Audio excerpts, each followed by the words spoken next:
мың теңгеден баспана деп ұрандағы басталған қор. Сіздердің салған әрқайсыларыңыз 1000 теңгелеріңізді осы жиналып, сол әрқайсыларыңыз отбасыларға үй алып берді. Иншалла бүгін 38-ші баспана уже бір жыл 11 ай болды қорымызға 38-ші баспана алып берді. Сіздердің ақшаңызды сіздер осы әрқайсыңыз 1000 теңгеден қалтаға ауыр тиеді деп ойламаймын, бірақ айына 1000 теңге болса әдетке айналған нәрсе.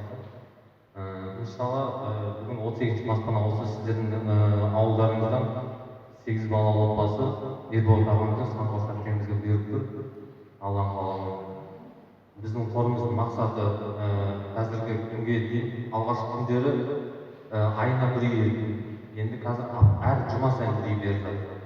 Иншалла енді салымшылар көбейе берсе, атсалысуда сізде жамағат көбейе берсе, біз күніне бір үй алып